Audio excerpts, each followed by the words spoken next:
Okay. Good morning, Jeremy. Yeah, morning. Cronin.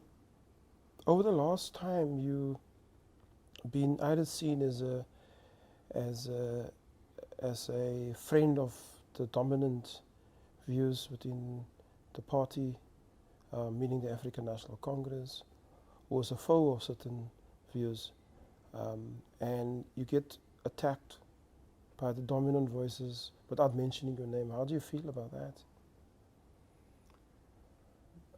I think that we're talking, if we're talking about the ANC broadly, and we're talking about the ANC now in 2016, I think it's an organization that, by its own admission, is confronting a series of very challenging problems. And I think that all of us who have been in the ANC and its alliance movement, are deeply concerned about the ANC and its future and its current trajectory. And you know, I've since 1994, and arguably before, I mean, first of all, I think it's important to understand that there have always been debates, differences, and challenges inside of the broad liberation movement. And remarkably, it's held together.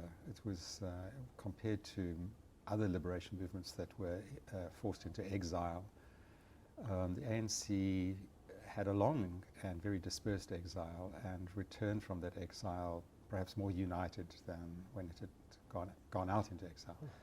And I think that had a lot to do with several factors: the leadership of O.R. Tambo, the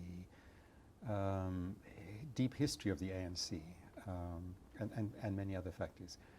So I've always been, you know, I've never believed in the illusion of well, perhaps I did when I was back in the late 60s and when I first joined the underground movement. Perhaps believed that there was this wonderfully unified single organization with prevailing unity. As I became, and particularly when I, in the late 70s late 80s went into exile, I encountered an organization in which there were vibrant debates, but also differences, sharp differences and challenges. So what we're living through now is of a different order and a different quality, but not something that has come out of the blue or as the result of one individual or another individual. So in that context, yes, I've been critical and have been criticized. So yeah. Tell us about your reliance on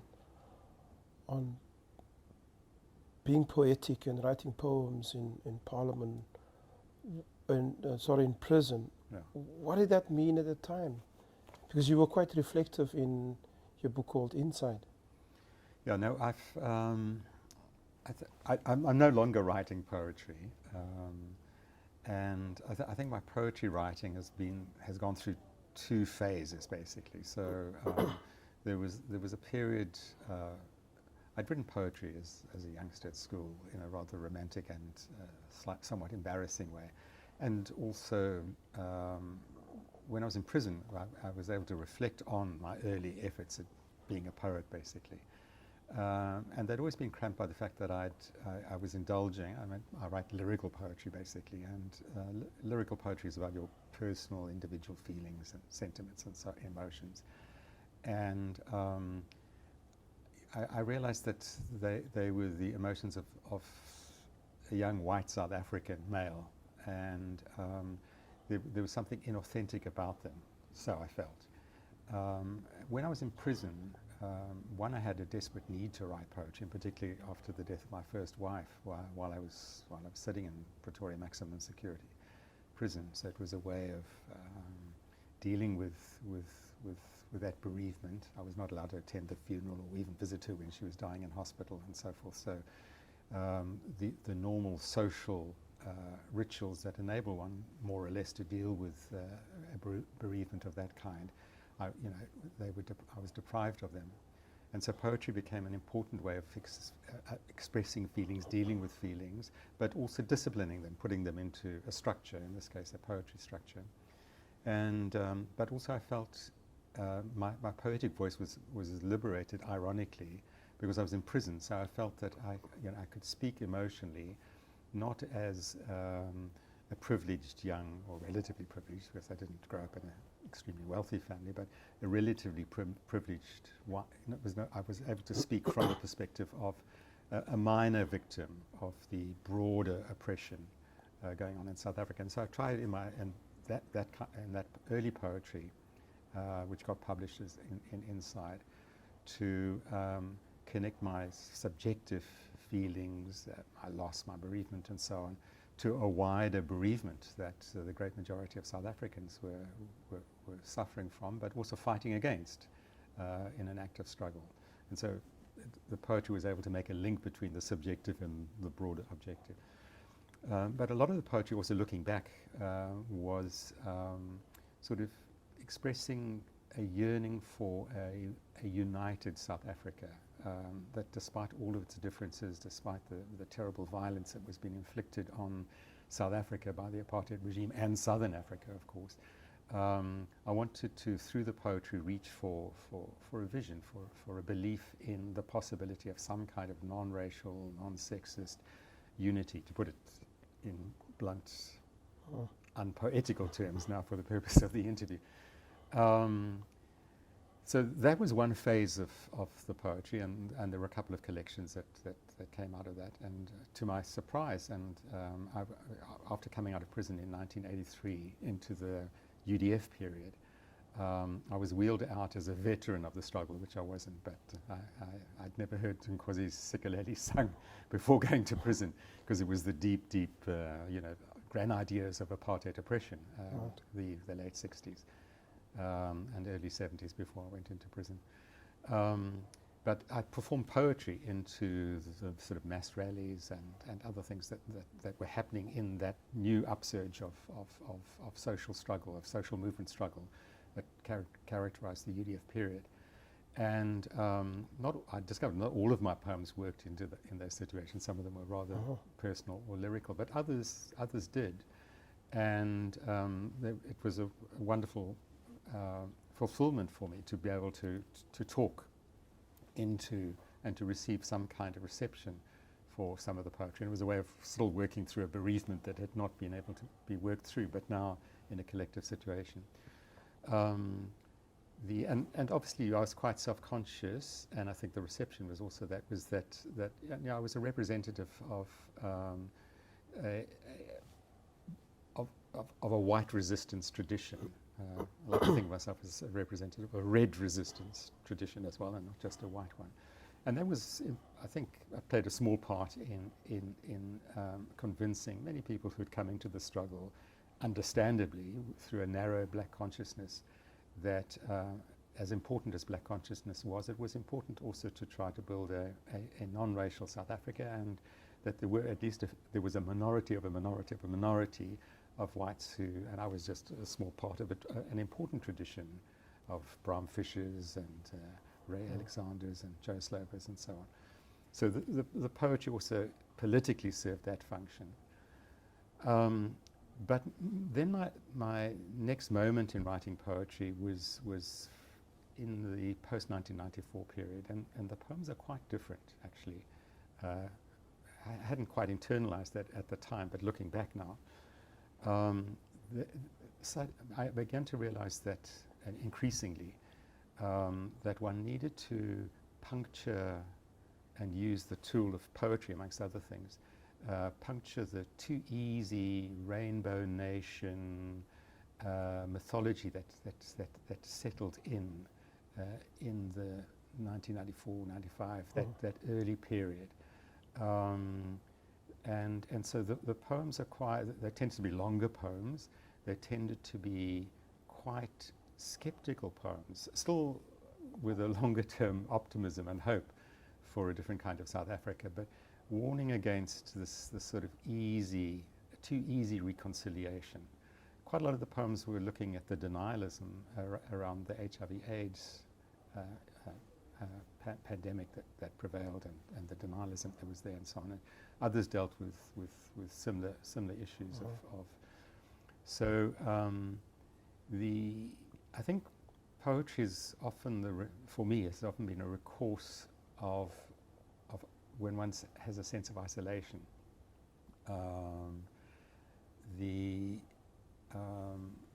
And there were two moments. Obviously, when I was in prison, there was a sense of isolation, enforced isolation, and it was a way of trying to connect with a wider reality.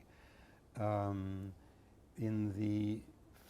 from 1996, my commitments within the South African Communist Party, because I wasn't yet in Parliament. I was working full time in the South African Communist Party, and the growing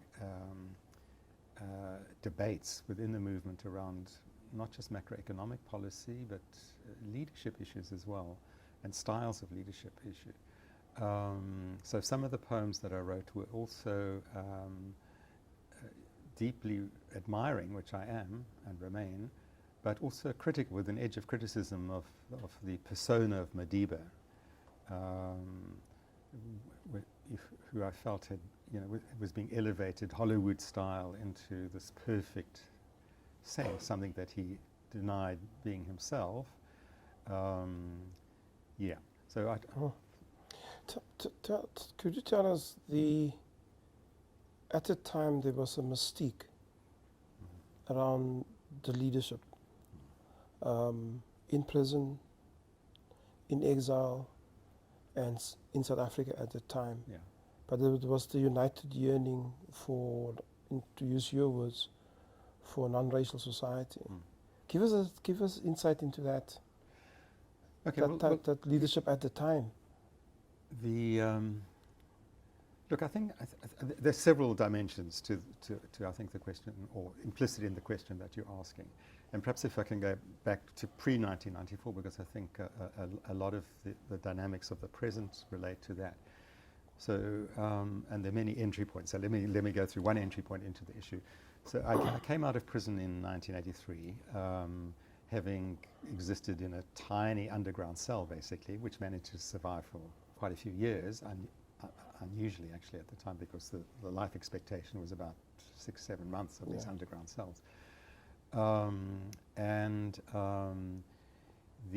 I came out in '83 from prison, and of course as a white male political prisoner, we weren't on Robben Island. We were, again, a tiny little isolated group. It varied from 6 to 7 to 8, and that was basically the white male political prisoners at the time that I was, the 7 years that I spent in prison. I came out into what was then quickly emerged as the United Democratic Front. There was the launch of COSATU, the trade union movements, were active when I came out, civic organizations and so on. And I think that, obviously not without debate as well, but the majority of those social movements and community-based organizations and so on saw themselves, not all of them, but the majority saw themselves as ANC supporters and the kind of B team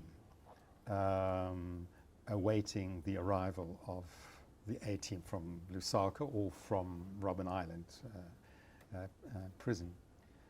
And I think so, and we need to understand that. I think that the liberation movement had suffered a massive strategic defeat in the mid-1960s.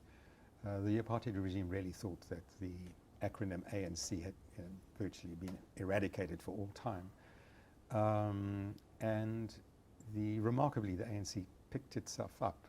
If one compares, say, the trajectory in South Africa with Brazil, where at pretty much the same time, in their case under the military junta, the old left was smashed and didn't really ever succeed in rebuilding itself. It re-emerged as the Workers' Party, in the case of Brazil, basically as a collection of social movements and trade union struggles. Here in South Africa, the old left, in the shape of the ANC in particular, but also in alliance with the Communist Party, succeeded in rebuilding hegemony in the late 70s and 80s, an hegemony that had been challenged by black consciousness, and also by various strains of syndicalism in the re-emerging trade union movement. So by the 80s, in a contested way, but increasingly, it was the ANC that enjoyed hegemony. And that was important for unifying a disparate and what had been a fragmented struggle. And so the January 8th statements that came from Lusaka in the name of Awa Tambo and so on were widely read in the underground and in the social movements and so forth, and provided points of reference and themes for the year and so forth. And all of that was extremely important. But I think that the potential downside is that therefore a myth of Lusaka grew up, and maybe even a myth of Robben Island, necessary, I think, to provide this unity and glue holding together many, many different struggles in a very difficult circumstance. So my own personal encounter with some of this was operating, so I'm active in the UDF in the Western Cape. I'm in the political leadership here in the Western Cape, but I'm also, as the judge predicted, I've returned to my underground ways as well. So I'm active in underground ANC and particularly SACP cells. And it must have been in about 84, 85.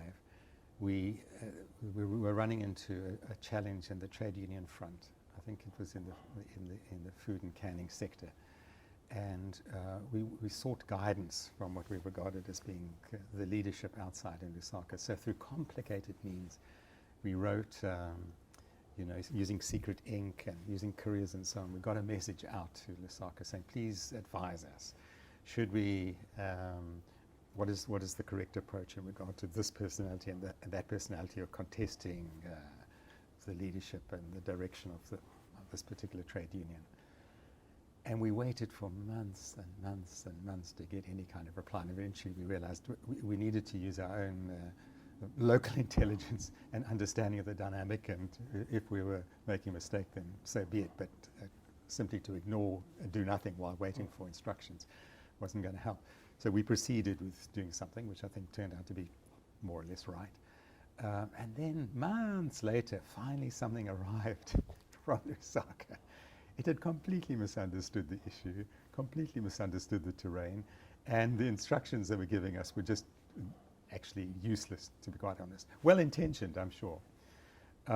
So that was an important lesson for me in terms of the issue of leadership, and that one needed to not defer. Obviously, one needed to respect leadership of structures, and in underground situations, obviously, the need to know rule and democratic centralist disciplines and so on have good reason to exist up to a point.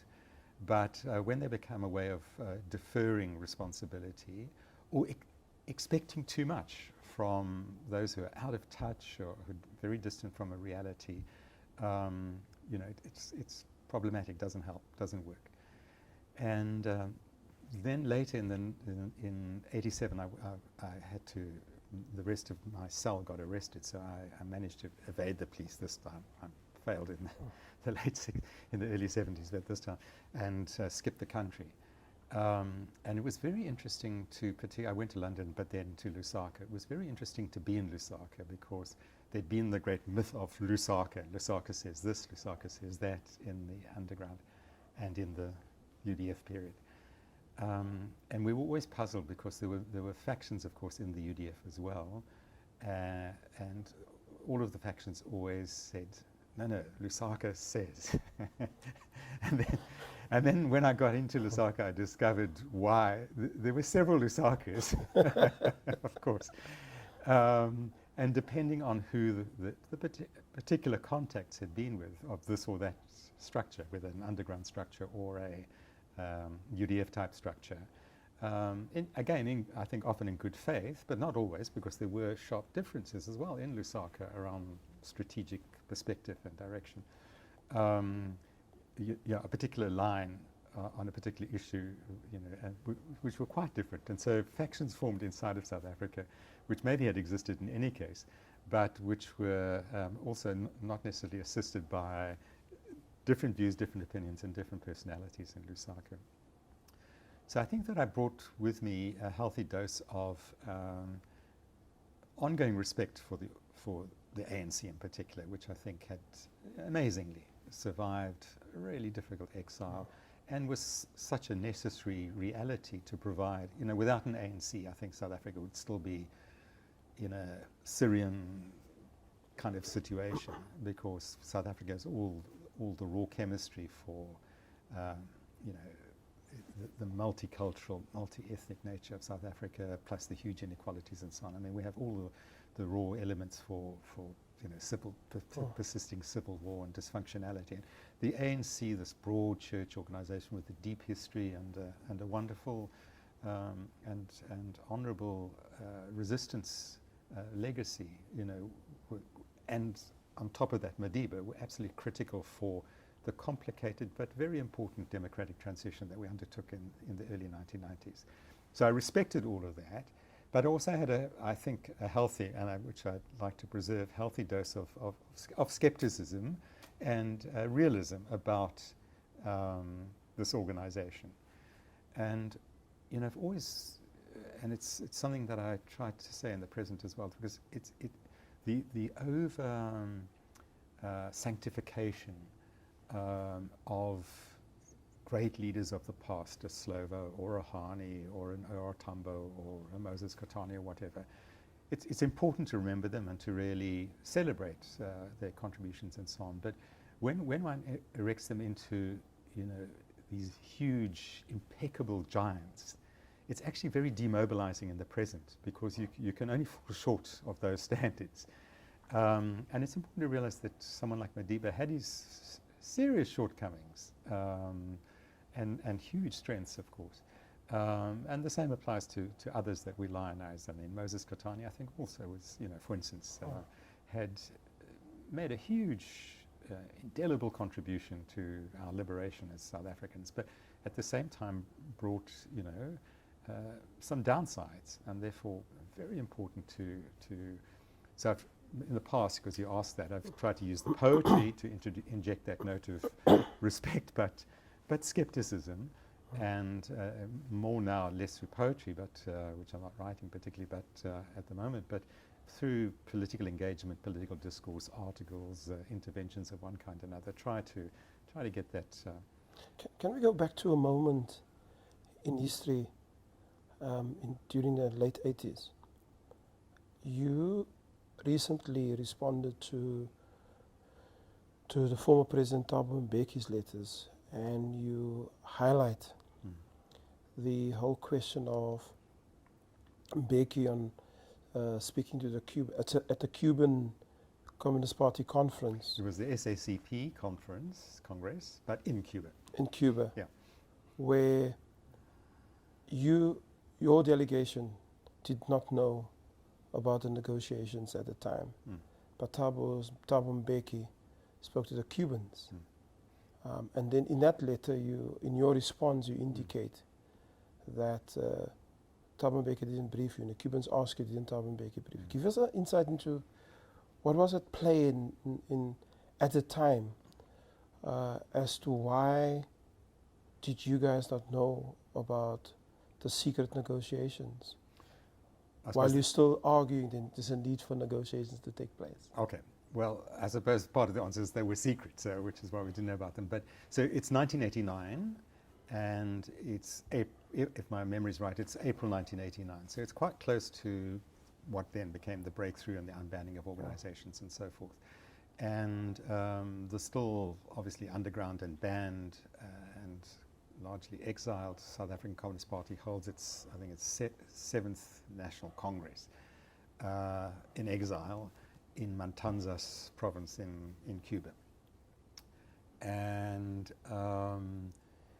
this is a complicated time, because it's also the Soviet Union and the Soviet bloc is showing severe strains. There's pressure, increasing pressure on the liberation movement in Southern Africa, and particularly on the ANC, from the Soviet ambassador in Lusaka telling us that things are changing. They can't necessarily support in an ongoing way an armed struggle in South Africa, which they had consistently done for decades. it's perestroika, it's and so forth, beginning to boil now, beginning to happen. So it's a complicated time for communist parties and for the left and the liberation movement in South Africa. So we held our Congress, but at the same time also an inspiring period, because there's been this sustained wave of semi-insurrectionary struggles here in South Africa, and clearly approaching a peak. The Namibian reality had changed dramatically as a result of Kuita Kronevale and the battles in southern Angola. The balance of forces was quite complex in southern Africa, and clearly in many respects the liberation movement was going forward, but at the same time the apartheid regime remained formidable. Not politically, it was in deep crisis politically, but was formidable in terms of its military and repressive capacity, although it had received quite a severe blow in southern Angola at Kuita Kronevale. So this is the complex situation.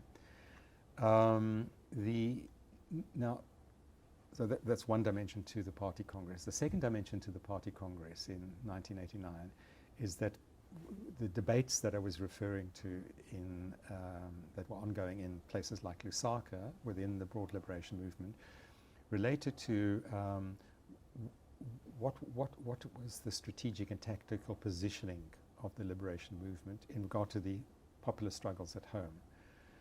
And one version, which I think, to personalize it a bit, would have been the position taken by Joe Modise, who at that time was Commander-in-Chief of Umkhonto we Sizwe.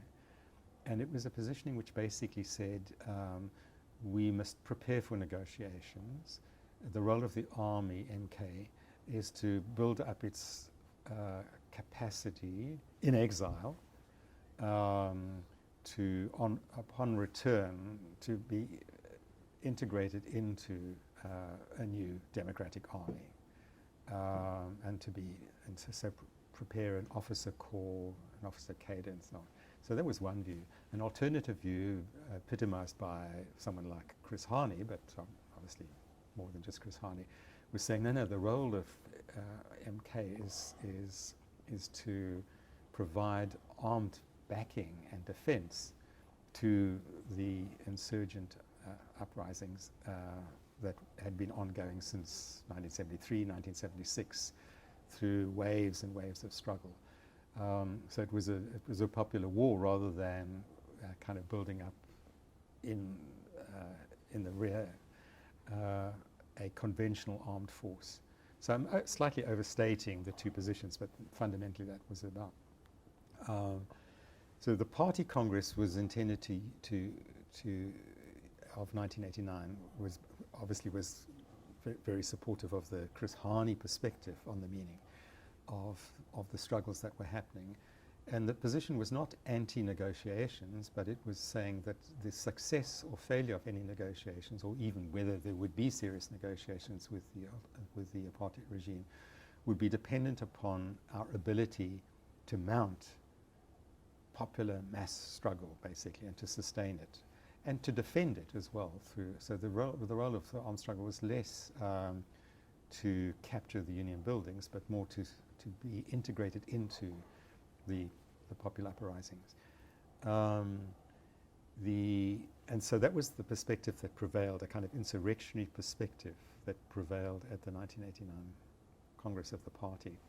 Now, Thabo Mbeki, who was then which I discovered for the first time, I'd suspected it, but he chaired basically the 3 or 4 days of Congress right through. And there were sharp debates, interesting and sharp debates. He chaired it brilliantly. He was, and in my view remains, a brilliant chair. Can call comrades to order to say that point has already been raised, let's not go over and over again. And we know that sometimes in my beloved organizations like the ANC, sometimes the chairing is dreadful, okay? And the same point gets repeated over and over again, and so you don't make progress in a meeting. Thabo Mbeki, great chair, very sharp mind in many respects, and ability to do that. And so he chaired these sessions really well in a facilitating way that enabled us to make progress. Meanwhile, in the evenings, he was briefing our Cuban hosts, some of the senior political personalities in Cuba. And he was briefing them about the secret negotiations that were happening and telling them that they were on the cusp of making serious breakthroughs, and there was a belief. And so the Cuban comrades, some of them came to us, and because I was also one of those advocating quite strongly this insurrectionary perspective, said, but is your comrade Thabo Mbeki speaking to you? You know, he's telling us that there's significant progress being made in the negotiations and so forth. And of course he hadn't. And in my letter responding to Mbeki, because he once more had attacked me recently, and reluctantly actually, because I didn't want to get into old debates. But what I was recalling is that you know, this great ability to chair was also used in often, in my experience in interacting with Mbeki, was often used in an extremely manipulative way. And I had forewarning of this manipulative form of leadership at that 1989 SACP Congress. Yeah, I mean, I think that, you know, again, I mean, to be fair, there were secret negotiations at that point, and within a couple of months in Lusaka, then we began to get full briefings through our ANC structures and so on in Lusaka. Led actually by Eluard himself, and you know, we began to get a better briefing. But so, you know, I can understand why Mbeki might have felt it was inopportune. But what was quite cynical was there was not even a glimmer of guidance in this direction, without giving away perhaps details which he felt were inappropriate. And you know, in subsequent experiences with Mbeki, I did find him to be quite often extremely manipulative, obviously from his perspective believing that he was manipulating things in the right direction or doing it for the right reasons. But I think he was not good at building trust within an organization, and I think that led to his downfall eventually, and rejection by a majority in the NEC of the ANC. Was there the fact that he didn't speak about it, was it an element of protecting particular interests at the time? Because we find that it's quite difficult to get into a window into the secret negotiations that took place at the time. Look, and many argue that we're probably experiencing the remnants of that. Yeah. Look, I don't have you know, mainly partly because it is hard to get a window in. But what I did then after I came back, was one of the lucky ones to return very early on after the unbanning of the organizations, basically under the pretext that I was supporting Joe Slovo carrying his bags to the early negotiations, but mainly to work to set up a legal South African Communist Party. But I was then myself involved in the CODESA negotiations process. And in fact, I was in the working group that was that was led by, from the ANC Alliance side, by Mbeki. And again, when you ask the question, was he being secret about the secret early round of negotiations to protect particular interests? I don't know, but certainly he was very, in the CODESA period, very anxious to be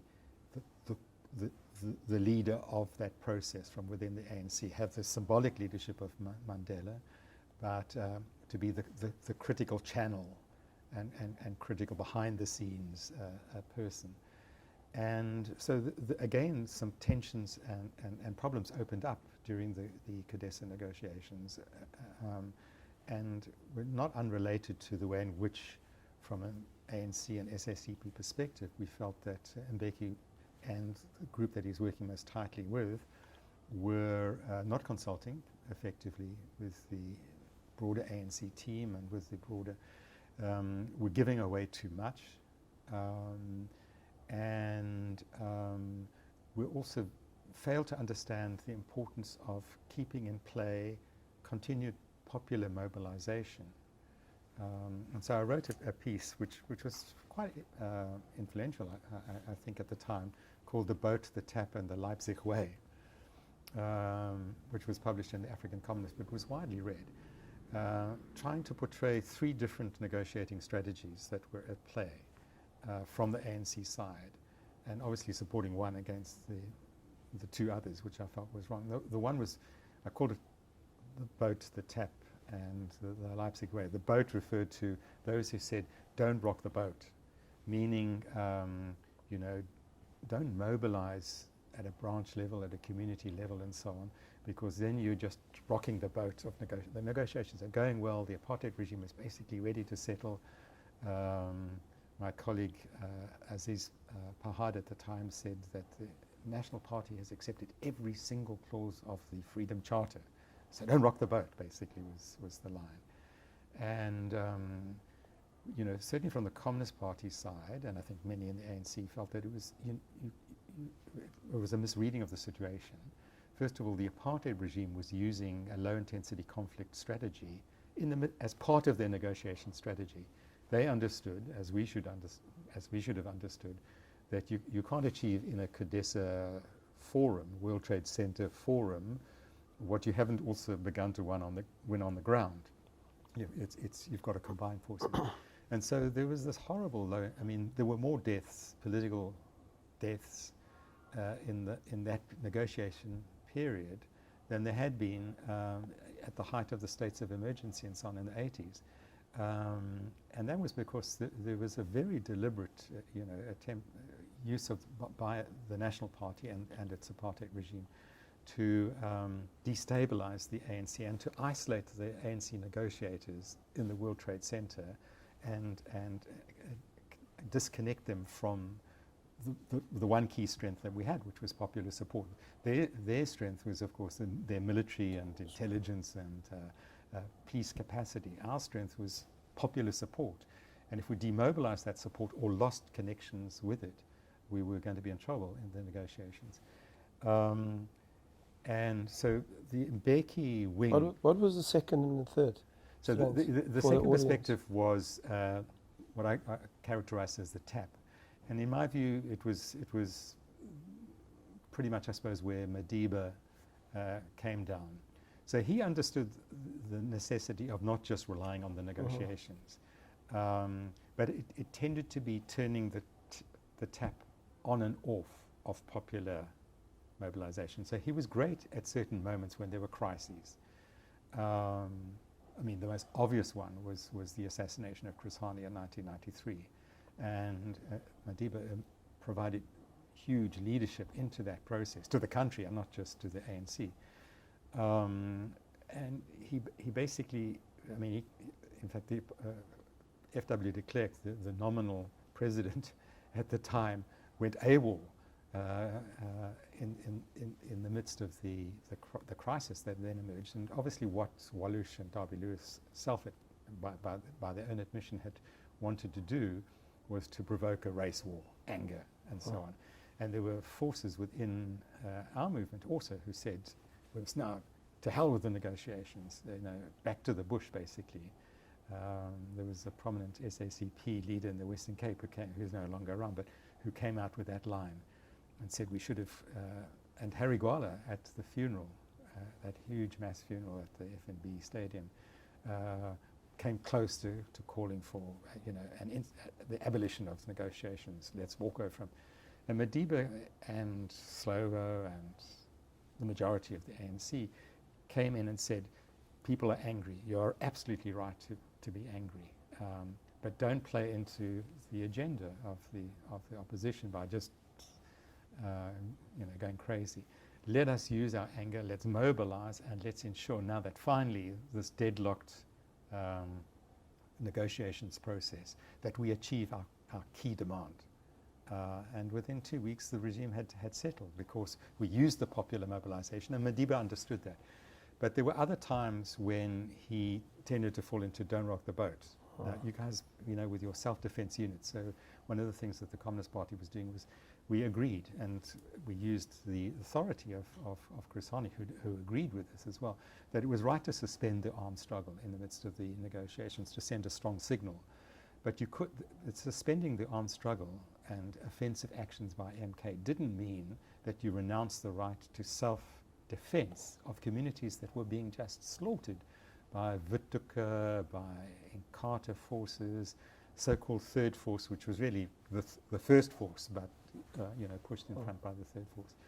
So, but there were times when Madiba saw this as threatening the negotiation, our call for self-defense units, and actively organizing. Ronnie Casserels, who's since parted a little bit of ways with the Communist Party, but he, Chris Hani, and others were very active in this period, not so much in the negotiations, but in working closely with communities, including through helping them and using MK cadres to assist them with developing self-defense units and so forth. So the second perspective was turn the tap on and off. When there's when the negotiations get blocked, then go to mass mobilization. And then the third position, which I call the Leipzig way, because basically the change in so-called East Germany, GDR, had been propelled massively by peaceful but sustained mass mobilization in cities like Leipzig. And we were saying that's how we need to also propel the negotiations process in South Africa, through sustained struggles and local negotiations, people campaigning around access to the town hall so they could meet against this crooked policeman or this torturer in their thing and so on. And very important to remember that obviously the liberals and the apartheid regime tried to make it an elite negotiations process. There were all kinds of US think tanks trying to do the same thing, to turn it into an elite pacting process. And it had features of it, and part of the problem that we've got now is still that some of those features are there. But let's never forget the way in which there were the negotiations were preceded by millions of negotiations on the shop floor, etc., in trade unions and so on. So the ability to negotiate with your opponents was a tradition developed even in prison, actually, in Robben Island and Pretoria Maximum Security, and so pushing back the control of engaging with it, but on the basis of popular power. And the popular mobilization around local demands and local negotiation was a critical component of the success of our not very peaceful, we say a peaceful negotiated settlement. It wasn't peaceful at all, and the lack of peace was not the culpability of the liberation movement. Many critiques of the secret negotiations to the open negotiations through the CODESA process would argue that you've abdicated as a collective to talk about the economy. Yeah. Because the economy was the underpinning and the supporter of structural inequality in the apartheid system. Yeah. What would your response be to that? Yeah. So you negotiated political freedom in terms of changing the legal system, but in reality apartheid was entrenched in the in the economic architecture of the state. No, absolutely. So yes, I agree with that, but I think that obviously again there were two conceptions about what those negotiations were about and what should ensue from a settlement, a democratic breakthrough. So and they would have been related to those earlier positions that I talked about. So I think advisedly the CODESA and what then became multi-party negotiations were advisedly about the political, constitutional, legal, juridical transformation. But not as an end in itself from the perspective of those of us certainly in the Communist Party.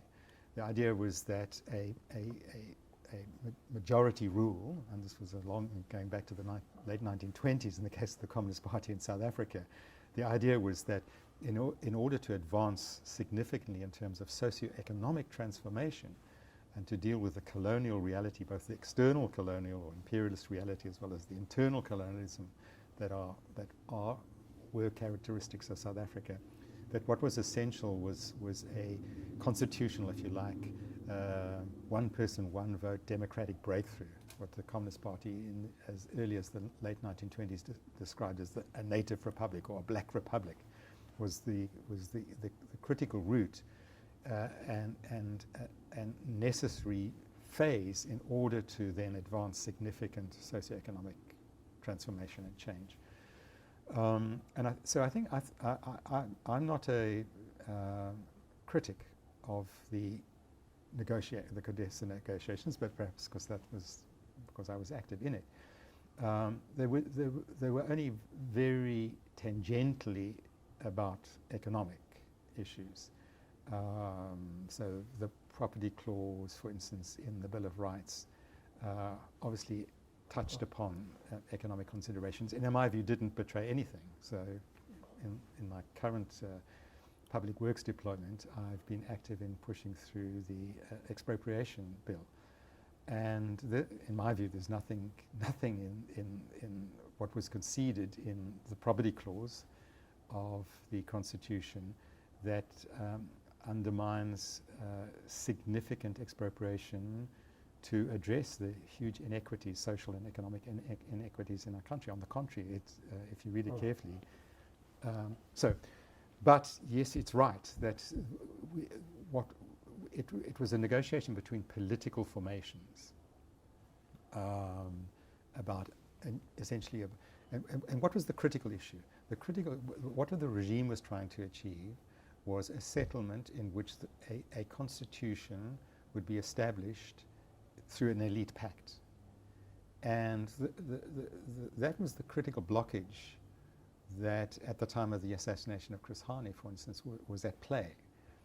The ANC's historic and correct demand was that no, a new constitution for South Africa would have to emerge from a democratically elected constituent assembly in which there was one person, one vote, basically. And that's what we succeeded in winning, essentially, in late April of 1993, and which 2 or 3 weeks after the assassination of Chris Hani. That was the key blockage in which in Carter and the National Party, the apartheid regime, was not wanting to give way on. So I think important popular victory through the negotiations process. But yes, you're absolutely right. Everything then still, or just about everything, still needed to be done in terms of transforming the hugely oppressive systemic features of the economy, of South Africa's economy. And from an SSCP perspective, the 1994 elections and the overwhelming majority that the ANC received provided the bridgehead then to drive, in a difficult global situation and difficult domestic situation, to drive as best as possible what we're now belatedly referring to as a radical phase of the National Democratic Revolution. That radical phase should have begun in 1994, in April of 1994, on the back of the democratic breakthrough. The monopoly capital in South Africa was off balance significantly, had lost its connectiveness into the state, because there was now a new state, had been protected and nurtured over decades, and had emerged basically thanks to the protection of a sequence of white minority regimes in South Africa. Suddenly that had been blown away. The ANC had huge popular support and so on, but of course at a difficult time. And I think that needs to be acknowledged as we reflect critically and self-critically over the last 2 decades. So at the very time when, from a left Communist Party perspective, domestically our fortunes were on the rise, we'd never been more popular as the ANC and certainly as the Communist Party in our history, local history in South Africa. That very time, obviously, the Soviet bloc had collapsed, imperialism had been emboldened, and we saw the kind of heyday of neoliberal triumphalism. So the new South Africa gets born into this paradoxical reality. And not everything was possible in terms of dramatic socioeconomic transformation. I don't think an immediate leap into socialism was feasible. But that didn't mean to say that socialism had become irrelevant to the struggle and that, hard battles. But unfortunately the opposite happened. So monopoly capital, which was off balance, quickly found its feet, quickly penetrated the new reality, And basically, with the assistance of US think tanks, Goldman Sachs, IMFs, World Banks, and all kinds of things, hegemonized economic discourse in South Africa and inside of the new state and inside of the ANC as well. And so, one of the factors that had driven the negotiations had been monopoly capital's problems in the latter period, in the last decade, basically, of the apartheid regime. Because of the growing global mobilization against apartheid, the anti-apartheid struggles and so forth, eventually leading imperialist countries had been compelled through the United Nations and other fora to impose sanctions, oil sanctions, financial sanctions, economic sanctions, cultural boycotts and so forth. And this occurred at the very time when monopoly capital in other parts of the world was globalizing very rapidly. Our lot here in South Africa, the Anglo-Americans, the De Beers, the Sasols and so forth, old mutuals, couldn't globalize in pursuit of low-wage markets in China now opening up, for instance, and elsewhere, Philippines, Vietnam, and so on. So they were locked in and were deeply frustrated by this, and actually became patriotic in a curious way, in the sense that they agglomerated. They invested. The mining capital started to invest in retail, agro-processing, forestry, and so forth. Financial capital also blocked from exporting and investing and speculating elsewhere in the world. Also then invested in the real economy locally. And also, incidentally, not accidentally, this is a period in which the trade union movement grows strong, because actually there's growth in the industrial sector and growth of jobs in the industrial sector, notwithstanding the economic crisis for the apartheid regime. Exchange controls were very tough at the time. What did we do as the ANC and as the new government after 1994? We liberalized all of that in the belief that the world loved us, that if we opened the doors and windows, fixed investment would come flowing into the real economy, and the reverse happened. That basically we opened doors and windows, and basically there was no Marshall aid that came in on scale. What happened was that our guys disinvested, dual listed, and there was huge export of capital, which continues to this day.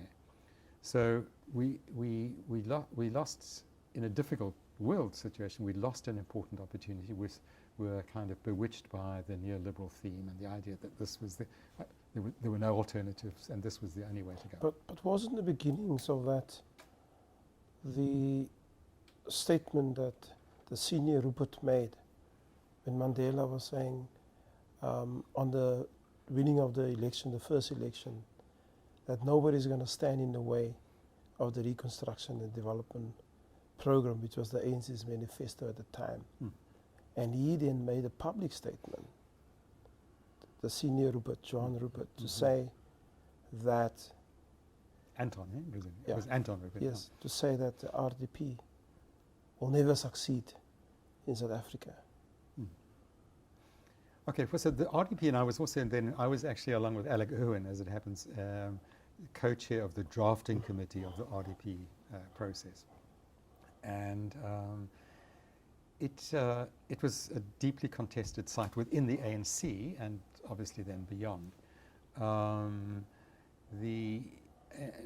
Looking back at the RDP, and I did so recently, I mean, I think it's an interesting and valuable document, and one of the important things about it was that it was quite a substantive document in the end. It was, I think, close to 100 pages, and not your typical election manifesto of a narrow parliamentary political party. It was trying to set out a fairly comprehensive range of policies for an incoming, government, basically, ANC-led government. And I think that was important, and it remains an important reference point. I think the dominant view within the RDP, and I think still subsequently it's often portrayed as that, is that it was mainly seen as a kind of Keynesian initiative, a kind that the reconstruction meant basically redistribution of resources, and that redistribution would create, expand market demand, and that would create growth. I think it was the dominant perspective within the RDP collective, and I think it's reflected within the official document that was the election manifesto, basically, of the ANC in 1994, was of a redistributive kind. The big debates through the drafting process, because while there was an RDP process which was essentially an alliance process, actually. The ANC was actively in it, but it emerged considerably from the social movement struggles and trade union struggles that had occurred through the 1980s. So the chapter on education reflected the education struggles and demands that had been advanced in schools and universities. The environmental issues, the municipal vision, local planning, all of those things, I think. Also, what was strong, and I think remains a very positive feature of it, was the notion of it wasn't just a people-centered program, but a people-driven was the language that was used, implying again the imperative of popular, participatory, democratic institutions would be required, ongoing popular mobilization, drawing on the strengths of the 1980s, not losing them. But I think insufficient attention, looking back now, was placed on the systemic features of the productive economy. So it's latent in the RDP, but not sufficiently developed. And I think that's been one of the problems. But countering the, I suppose, Keynesian view was a more supply-side perspective, strongly articulated by a parallel team in Luthuli, what wasn't then Luthuli House, it was called Shell House at that time, but inside of the ANC headquarters, pushed by Thabo Mbeki. Thabo Mbeki got a bit marginalized by Cyril Ramaphosa and Joe Slovo in the negotiations process. He remained an important player, but no longer was the exclusively dominant ANC player in that process. And I think partly for that reason, and partly in any case, he set up a team inside of the ANC, which included then many of the people that have subsequently emerged. So there was personalities like Trevor Manuel, Jules Marcus, Tito Mboweni, Jabu Maloketi, and others, who then formed a kind of economic think tank inside of the ANC, which engaged skeptically with the RDP process.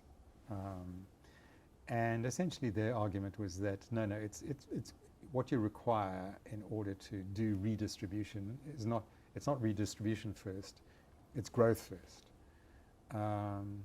In the end, the debate was fudged by saying it's growth and redistribution. Okay. And that's the origins of GEAR. Exactly, yes. I mean, GEAR has several origins. I mean, yeah, that's part of the origins of GEAR. GEAR also has its origins in the normative economic policy of the apartheid regime, because it's pretty close to it. So they flow the big business, but also with connections into the apartheid government. In 1992-93, floated this normative economic policy, I think it was called, which was essentially this, that you needed to do significant macroeconomic interventions. The state couldn't do much more than that.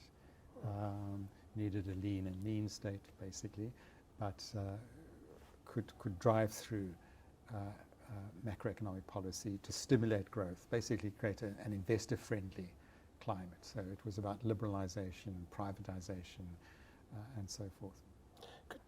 Can we step back to Mandela? Yeah. Mandela is the president elect, a massive majority at the time, more than 66% of the votes, or 63% of the votes. Johan Rupert, who's one of the 5% that owns the total South African economy, makes the statement that the RDP will not succeed. Why didn't Mandela not rebut on Johan Rupert's claim that a policy that was voted on by the people of the country, its first democratic election, will not succeed? Wasn't the ANC captured, or the new democratic state captured by that statement? I doubt that a statement captures a state, okay. But it was certainly an indication of powerful forces, and in this case a very powerful force, that was bent on undermining the RDP. I think monopoly capital adopted a variety of different strategies. So Anton Rupert's statement was one variant of it. Others proclaimed their deep belief in the RDP and then sought to hollow it out. And that was basically the route that Trevor Manuel, for instance, took, or Thabo Mbeki took. That, no, we are implementing the RDP. But in order to implement the RDP, we need to do these things. And you can find a few sentences in the RDP saying that we need sustainable fiscal policy and so on. And that can mean any number of things. The same game, incidentally, is being played around the National Development Plan. And it means all kinds of different things to all kinds of different people.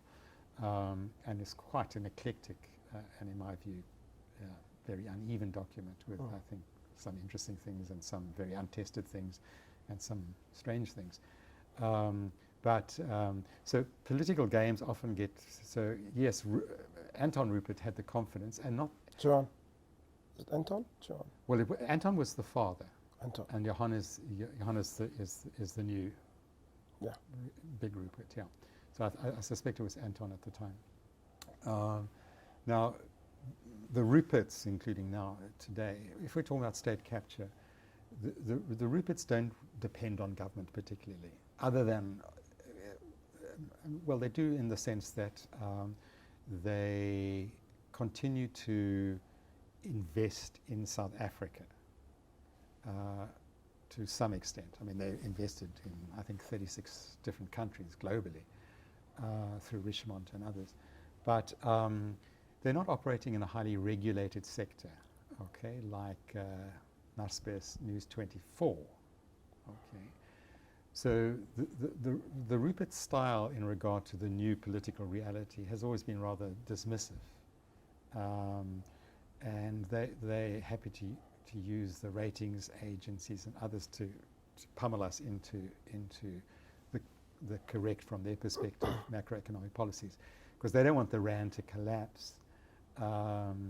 They, for ethnic and sentimental and Afrikaner reasons, basically, they continue. Stellenbosch remains an important centre. They do repatriate dividends from elsewhere into South Africa and so on. So there's a kind of commitment of a particular kind to South Africa. And so I'm understanding some of those things better now than I would have when Anton Rupert in the early 1990s made his statement about the RDP. So one sector of monopoly capital is rather aloof. Others, I think the sort of Brenthurst bunch, Anglo-American, Anglos, De Beers, that bunch, assiduously. So I don't think Anton Rupert, I don't know, would have spent a great deal of time courting Madiba and so on. He had his own power base. He had his own so on. The mining interests and the Brenthurst lot, the Oppenheimers and so on, assiduously courted Mandela in particular, and not without success. So Mandela's U-turn on nationalisation, which by the way was clumsy, his original statement on emerging from prison from Victor Verster, that ANC's policy is nationalisation, was a bit clumsy, because ANC's policy had never been even the Freedom Charter is ambivalent as to, it's probably referring to nationalisation, but is not clear cut. So he was coming up with a Robben Island view. And it did need nuancing, that perspective, that we were going to nationalise all the banks and all the mines and so forth.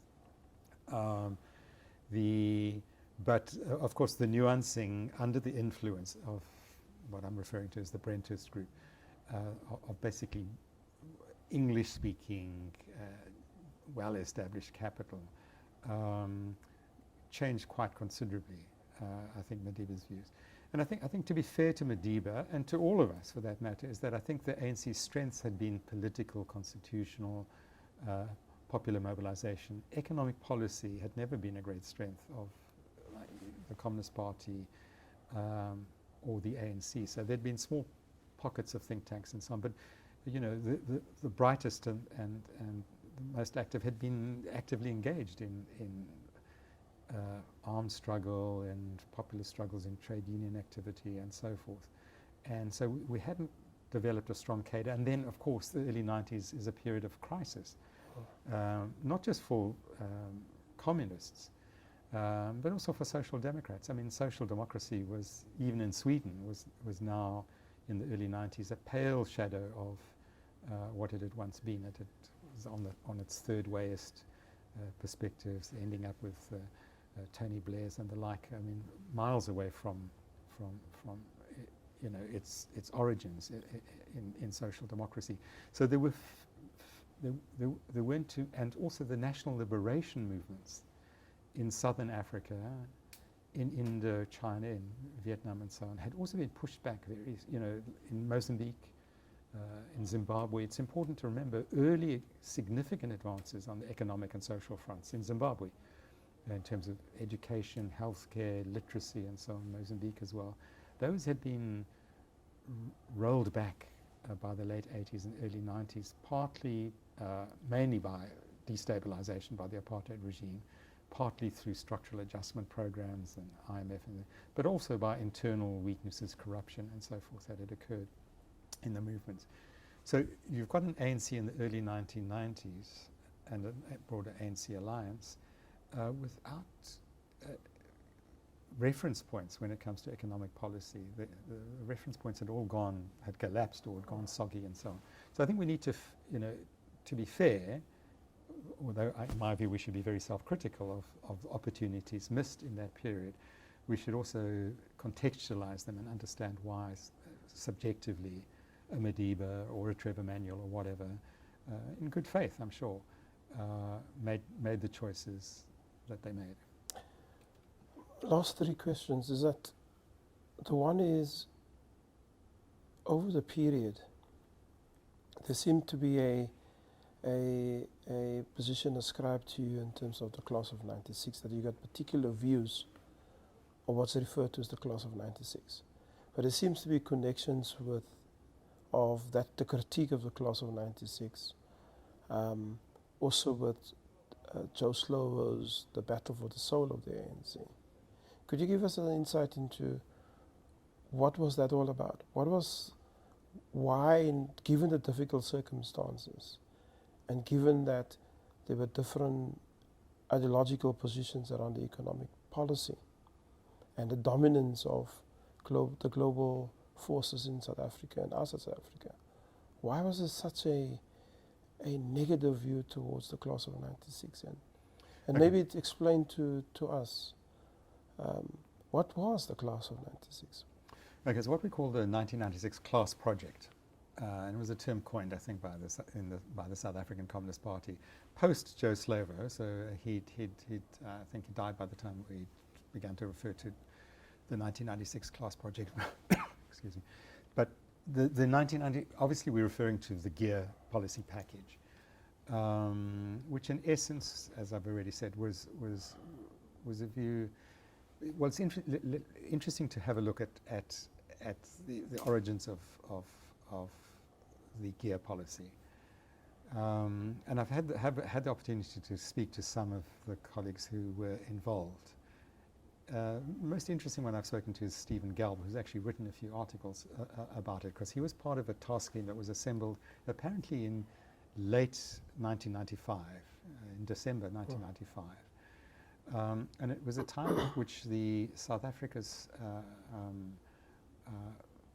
foreign reserves, currency reserves and so on, were very low. And there were a number of quite problematic challenges in the economy, which did require urgent, and which I would concede perhaps retrospectively with a better understanding, did require urgent macroeconomic interventions. Otherwise we could have been in a tricky situation, not entirely different to the one that we find ourselves in currently, where there's the threat and likelihood probably of a investment downgrade by the ratings agencies. And as much as we might not like the ratings agencies and understand what their agenda is and so forth, the fact of the matter is that a downgrade would have a hugely deleterious effect on working people and the unemployed and the poor in South Africa. So we've got to be smart in terms of macroeconomic management of our economy, but we can't give away our sovereignty and our policies while at the same time doing what we can in terms of short-term urgent interventions. And to get that balance right is complicated. And I think that's what happened in 1996, is that there were genuine macroeconomic challenges which, whether from a left or right-wing, neoliberal or socialist perspective, needed to be addressed objectively. But the problem was that, according to Stephen Gelb, for instance, the idea would be that in order to turn the situation around, basically there would be a devaluation of the rand, that we would move into that situation in order to correct the thing.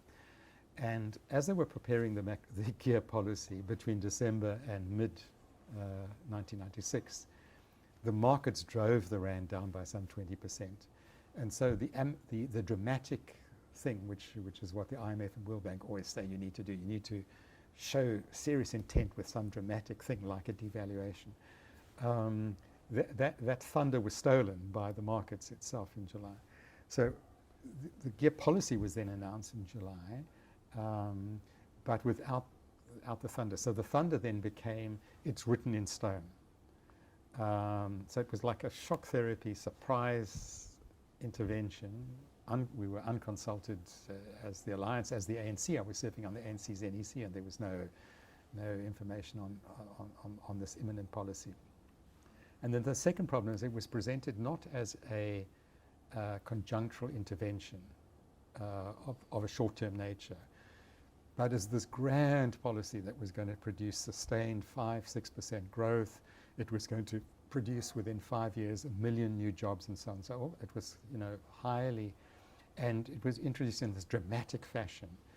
And the protests of the Communist Party and of COSATU in particular were seen as an opportunity to prove to the investors that despite them complaining, look, we are stamping on them, we are shutting them down, we're treating them as ultra-left and so on. So we almost became collateral damage because they couldn't devalue the rand, so they had to have some other reason of showing they're really serious about implementing this policy. So in short, when we refer to the 1996 class project, it's that neoliberal intervention which promised, which was more than just a macroeconomic intervention. It was a new policy program, basically, which was about creating an investor-friendly climate, creating investment possibilities through privatization and other measures, massive liberalization of exchange controls, reducing tariff protections on industry, a whole range of interventions. And the net consequence of that was 1 million job losses in the formal sector within the 5-year period in which 1 million jobs had been promised. It also had another feature which I think is important to remember, and also links then to monopoly capital and state capture. I think that monopoly capital in South Africa, which has particularly the English-speaking group, had had a previous experience of 1948, the National Party, when they lost their direct access into the state, and had learnt how to create a bit of space for the new reality, allowing the emergence of Afrikaner monopoly capital in exchange for, change without transformation, basically, to keep a hold.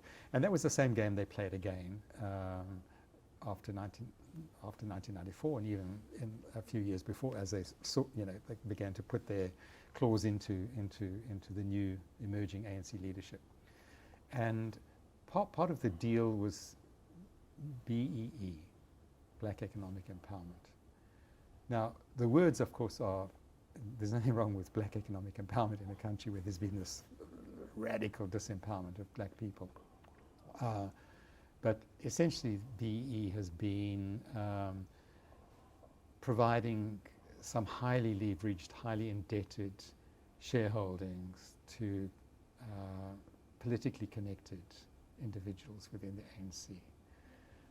And I think that a lot of our problems currently, and when we talk about state capture, a lot of it happened through that mechanism, through the enrichment, semi-enrichment, because many of them are paper millionaires and billionaires, but highly indebted. And the people that really got rich on BE deals have been big white law firms, auditors, chartered accountants, and some, because they were highly leveraged. Anyway, that is the 1996 class project, in short. And I think it's had a very ruinous impact on South Africa. So the myth, is it the myth that there was a consensual leadership around Madiba at the time, but in reality, in practice, they were factional, ideological base, factional thinking around the economic policy, and that the push through of gear to growth distribution and economic policy was essentially a policy that was pushed through one particular faction, and it wasn't consensual at all. There was no open policy debate, and Madiba was at the helm at the time.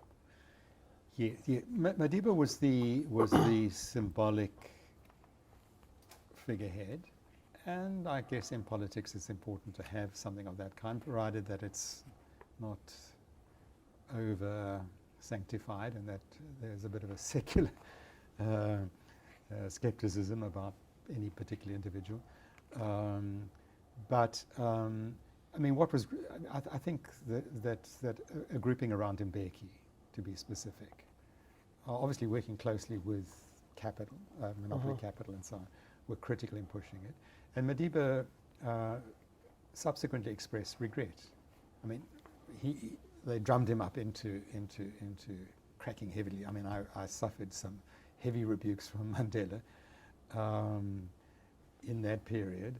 He subsequently apologized in a COSATU Congress, if I remember correctly, for saying that it was wrong to say that any policy is written in stone and we need to consult and so on. So I think that he came to realize, and we know came to be increasingly concerned about the space that he'd created for his Prime Minister, effective Prime Minister Thabo Mbeki, and expressed at the famous conference where he stepped down, ANC conference where he stepped down in where was it? It was it was in the Northwest, the famous conference where he said, he basically warned Mbeki that he needed to listen to the structures. He should not be aloof and so forth. It was quite a tough sermon that was given to Mbeki as the reins were handed over at the ANC level. So I think that Madiba certainly increasingly came to have, and the big differences around HIV/AIDS, of course, where Madiba disagreed very strongly, and then was opened up to a horrible attack within the ANC NEC by by Mbeki and Mbeki's sort of lieutenants and guard dogs in the NEC. Yeah. Could you give us insight into your understanding of the parallels or even consistency and inconsistencies between from Mandela presidency, Thabo Mbeki's presidency, and now Jacob Zuma's presidency? What were the commonalities between it, and the differences? Okay. And where are the essentially the problematic of the different leadership over the period to date? Yeah. Okay, it's just obviously requires an encyclopedia, so I'll just touch on some issues. You see, I think that what Madiba brought to the ANC, to the alliance, and to South Africa was a deep ANC tradition, and probably an African tradition, and probably a reality you'll find in the early social development of most societies, what we sometimes call Ubuntu or whatever. And I think for me,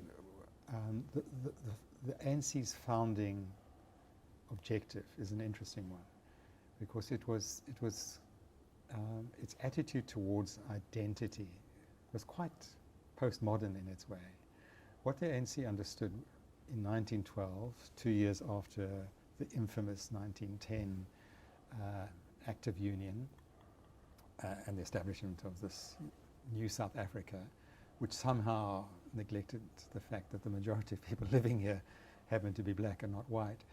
The ANC realized that the reason for that, well, part of the reason for the exclusion was that the majority of South Africans had been fragmented tribally, ethnically, and so forth. And so the mission of the ANC, its foundational mission, was to develop a common identity through organizational struggle, basically, without renouncing diversity, that people spoke isiZulu or Xhosa or whatever, and they should not renounce those proud traditions, but at the same time collectively in struggle develop a new identity.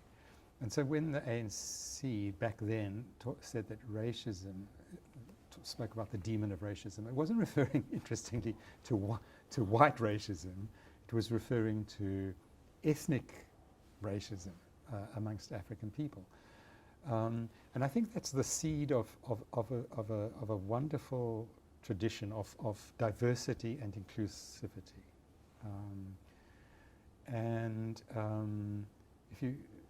So O.R. Tambo had that deep tradition, and Madiba seriously had it. Okay, and he loved to say things like, "There are good men and women in all political parties, in all walks of life, you know, white and black, men and women, etc." So this quite postmodern understanding that our identities are complex. We're not Zulu full stop, or we're not whatever.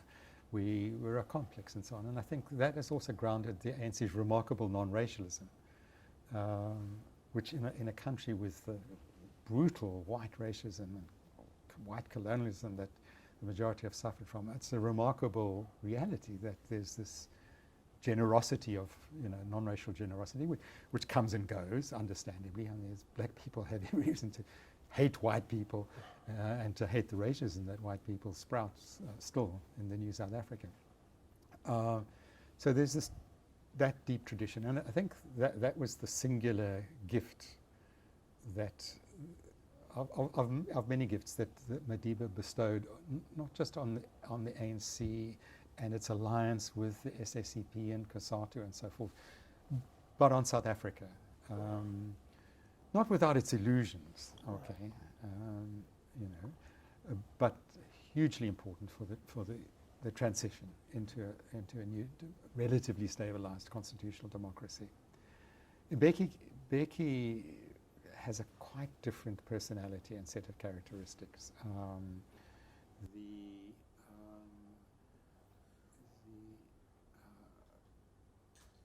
first of all, we need to stop. We're running out of battery. Oh, the micro.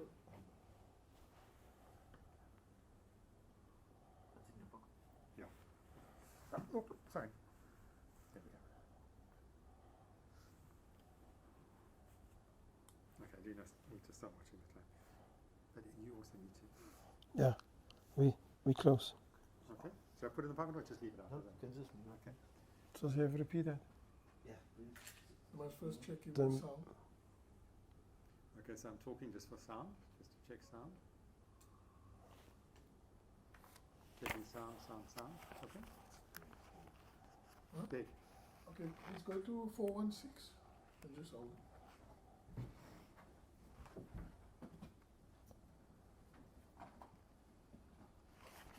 It's quite interesting. Gosh. The stuff that you're saying is mind blowing. Is it? Yeah. It spells out the contours of leadership and the context and circumstances and the contradictions that prevails in many of it, and how situations ask for different types of leadership, but also the lack of leaders being in touch with those that they're leading. Yeah. Which is one of those points that was made by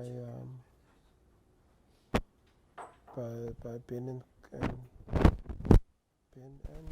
Kathy. Let me see on this one. Okay. Let me see whether if it's this one. No, there's enough battery power here. I mean, this is full. Okay. So we're fine.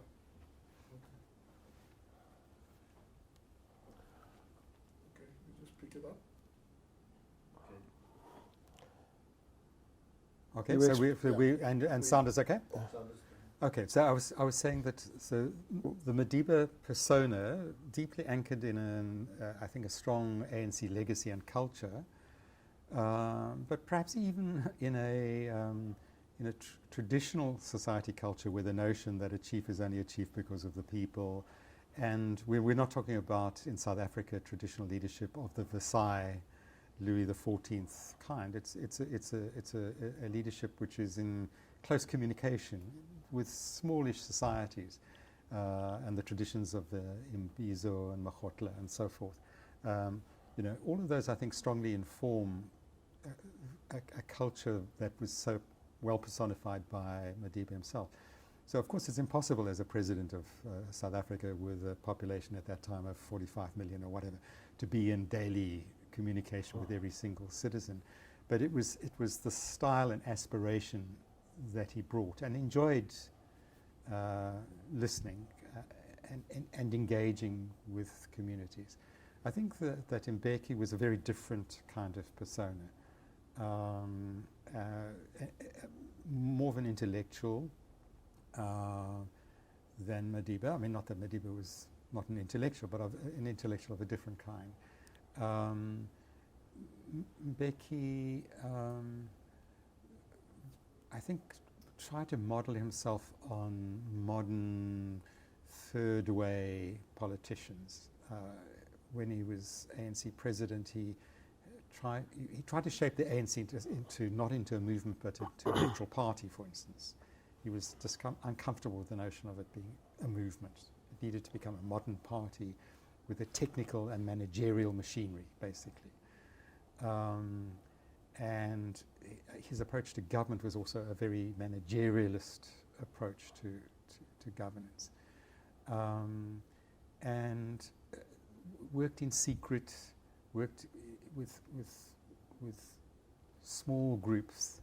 And all of those things are necessary, obviously, in the case of assuming responsibility for an administration, setting up bureaucratic structures and so on. But I think that led then these personal habits and manipulative behavior around gear, because he was one key one behind gear, although Madiba gave it the stamp of approval and then wondered about it a few years later, led to Mbeki's unpopularity inside of the ANC, and clearly the serious and errors around HIV/AIDS and so on, I think was the final straw, but not the only straw. And I think the Zuma, who had been close to Mbeki, but had many of the trappings of the old ANC traditions, and sought to rebuild an ANC that tolerate, that was a broad church. But I think the Zuma weaknesses are that broad church nature tended to be a little bit about divvying up, one for you, one for you, one for you. It tended not to have boundaries. So one of the battles that we fought, after Polokwane, and particularly after Polokwane, is as the Communist Party, there'd been a marriage of, I think, a problematic marriage of convenience at Polokwane between basically the left inside of the ANC, which is disgruntled with Mbeki, and right-wing corrupt elements, parasitic, tenderpreneuring elements, closely linked into the ANC Youth League in particular, who also for their own reasons had felt that they hadn't been in the inner circle of tenders and so forth during the Mbeki period, and we're looking forward to an alternative who would reward them for their support. So the Zuma presidency inside of the ANC and then subsequently in government was launched as a result of this, I think, problematic marriage of convenience, each with its own reasons for, Zuma was seen by the SACP and COSATU as someone who wasn't just treating us as ultra-left. There were periods when Mbeki came close to suggesting that we were involved in a conspiracy against the government as an ultra-left. He quoted SACP policy positions and said there were evidence of that we were working with imperialists, and all kinds of quite frightening and worrying reactions.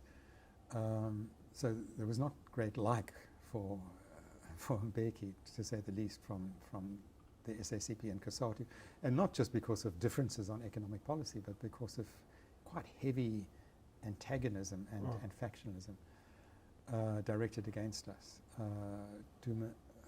Dumasani Makayas and so on got unleashed against us in very reckless ways, actually, and clearly had a green light from Mbeki. So Zuma was seen as someone who would return the ANC to its broad church unity within diversity and recognition of it. But the unity was very wide, and quite early on, the party, having invented the term, the 1996 class project invented a new term, which we call the new tendency, and it was referring essentially to the Malema elements, not just Malema himself, who, in our view, were deeply corrupt, were involved in another form of state capture, not least in the Limpopo province, and basically directing from outside of government to take on tenders and things like that. And initially, we didn't get much joy inside of the ANC or from Zuma, who at times said we were rocking the boat and should be more inclusive and shouldn't disunify. But we saw the Malema tendency as being seriously problematic for the ANC and for the country and for the government. And I think that's what's now playing itself out in the present. Obviously, eventually Malema managed to expel him, get himself expelled out of his arrogance and so forth. But I think that what we've got now is an ANC in which there's serious penetration of, I mean, there's always been, since 1994, active attempts by big capital to penetrate the ANC, and with degrees of success in terms of policy and so forth. But I think that, and the party currently is focusing not on President Zuma, but on the Guptas, because we think that it's a even more rabid form of state capture, which prevents us. I mean, if it succeeds in undermining the capacity of strategic institutions like Treasury or SARS, if it prevents us from, if they get captured for entirely corrupt reasons, it will not enable us to deal with the more serious threat and more powerful threat of state capture by big monopoly capital, whether South African or international. Because without the instruments of an effective, disciplined, but democratic and developmentally oriented Treasury or SARS, you can't deal with the bigger structural problems that we're confronting. So okay, so let me, and then make one last point about leadership. And I think that one of the things that I've been trying to say throughout this engagement is that we have hugely benefited as a country from the gift of Madiba. It's a gift that comes out of a legacy of struggle, so it wasn't just an individual. But it's also come with its problem, and its problem has been the tendency to hero worship leadership, and to make it impossible to think in a constructive and collective way about leadership. And I think Mbeki, in his way, tried to be all powerful and all admired, like Mandela. And it was a problem, but an asset in Mandela's period. It became seriously problematic in the Mbeki period, and I think we've now got a problem as well. And a lot of the public discourse around, what we need to realize as South Africans, it was wrong to imagine that Zuma or Mbeki or Mandela were all powerful, perfect human beings. Perhaps in different degrees they're perfect and imperfect. But we've got to grow up as South Africans and realize that leadership needs to be collective, needs to be democratic, needs to be multiple, and we all have to provide leadership, from the community level upwards, rather than factionalize ourselves into hero worshipping this or that personality. So whatever succeeds Zuma as president, we must really have a very secular attitude towards it. Support, if as an ANC member, obviously support the leadership that emerges, but be prepared to be critical of it as well, and to speak truth to power, but help also power to become truthful, and to make truth powerful. The real last question is that you in your writings, you continuously emphasize worker class leadership, working class leadership.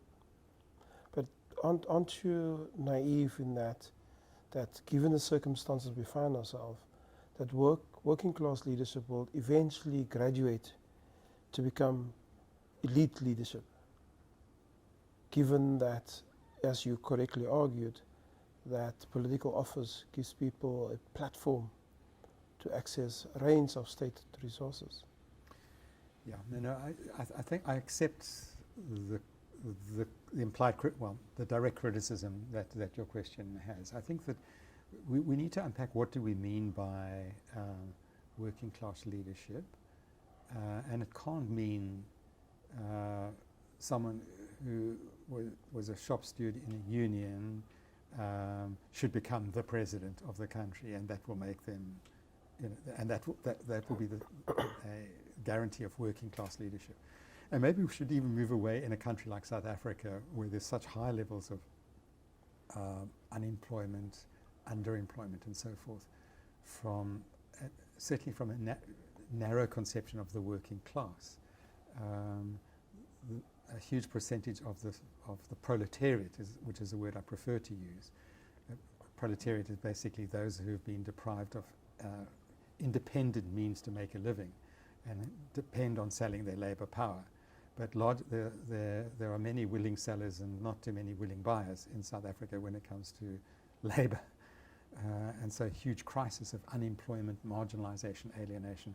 So I prefer, and I think as the Communist Party, more and more we've talked about the workers and the poor to make the point that we're not just talking narrowly about COSATU members, for instance. Although sometimes I think the party's veered in that direction, imagining that the things are identical, they're not. And so for me, it's less about working class leadership and more about how do we ensure that there is participatory democracy in all spheres of life and as much as possible. So I think that written into various pieces of legislation and indeed into the Constitution is the notion of popular participation. Certainly the RDP document talks of 1993-94 talks about participatory things, and we've developed some of them, community policing forums, school governing bodies and so on. But I think that many of them have been captured by middle-class interest school governing bodies typically, and we've not succeeded in giving ward committees, other forms of popular participatory engagement, effective roles. Currently, the thing that most excites me, because it's the terrain on which I'm working, are the public employment programs, and particularly the community work program, where I think it's about, you see, we need to get out of this notion of a delivery state. Obviously, we need to responsibly use the resources at the command of the state to, quote unquote, deliver to people. So I'm not trying to evade the responsibility that someone in government has. But this notion of a delivery state is so problematic that we will deliver 3 million RDP houses, that we will deliver X, Y, and Z. And so what it's produced is also then this mushrooming of so-called township service delivery protests. And there's everything wrong about all of those words, as understandable as the reality is. People are frustrated, they're angry, and so on. But first of all, it's township. In other words, we're confining popular forces to internal battles against this ward council, against that branch leader, this taxi association against that taxi association. So it's about the crumbs that fall into the township, rather than, the politics of the city. And how do we make people in Khayelitsha citizens of the city of Cape Town, because they're not. So it's the problem, but it's also service delivery. And so people burn libraries, burn metro rail coaches, and because they're angry and they're frustrated. They don't feel a sense of ownership of the library, of the community hall, of the roads that they trash or whatever.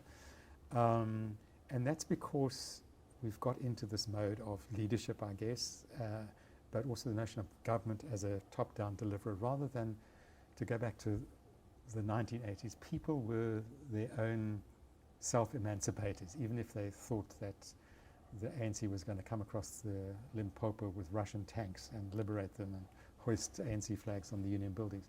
In practice, people liberated themselves. The ANC and its leadership played a facilitating, unifying role in that.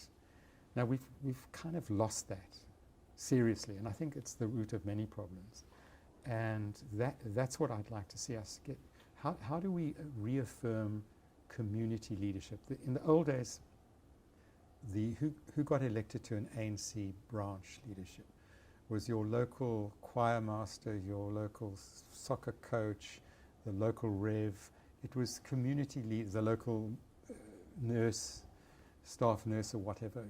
So it was people who led their community, who then what we've got now is a dislocation. So many of those people still exist in townships, and I know that from my community work programs. That, people are doing amazing things, typically women in poor communities, doing home-based care, often on a voluntary basis, looking after orphans,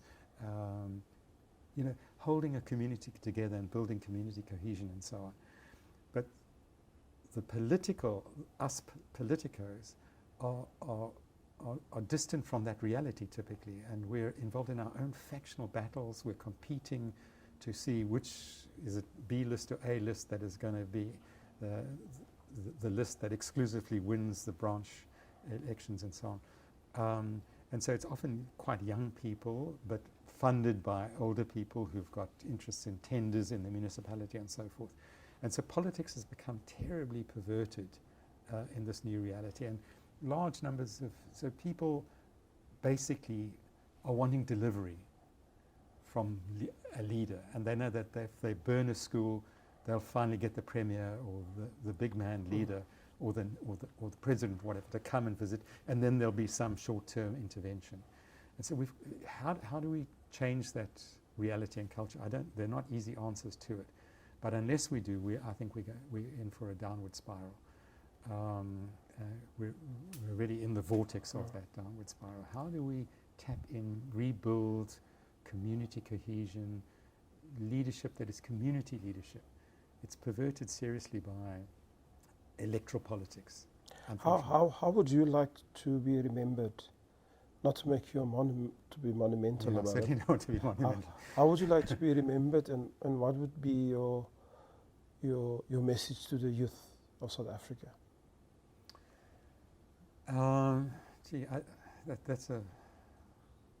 It's a big ask. Okay, but I'd like to be remembered as a foot soldier in an inspiring struggle. I'm often inspired by something that Joe Slovo once said. He was once asked that, he was once told, I think in an interview like this, which I subsequently saw, that we really admire white people like you who could have had wonderful careers and so on, yet you sacrificed everything and committed yourself to a struggle. And he said, stop right there. What could have been a great... Do you really think that becoming a judge or something like that in South Africa would have been a greater honor and more fulfilling for me than the privilege of participating in one of the most inspiring national liberation struggles of the 20th century? And so I suppose that's the first thing, that I was a foot soldier in that, and that I'm proud of that. But obviously I've lived longer than Slovo, well, deeper into the 20th and then the 21st century. And we know that inspiring liberation struggle, which we must not forget and must hold on to its lessons, we can't just live off what is a depleting resource. We've got to find answers and solutions and remedies and be self-critical about the post-1994 reality. And so hopefully I will also be remembered. Don't plan on dying, by the way, soon. But hopefully I'll be remembered for contributing into a self-critical examination of the challenges, the mistakes that we've collectively made, and the difficult situation that we find ourselves in as a semi-peripheral economy in a hostile, imperialist-dominated world, but in a country and a situation and with organizations that are not inexperienced, and a tradition of popular struggle that I think provides us with real assets with which to meet the challenges that we've got. So I'm always inspired by the words of Gramsci, who said that we must have, a pessimism of the intellect, but also an optimism of the will. So I plan on being, not having any monument, but if something on my gravestone can be, pessimism of the intellect, optimism of the will, then I'd be happy. Great. Jeremy Thank Cronin, thank you very much. Thanks, Daniel. Thank Thank you. you. Thanks for the interest and opportunity to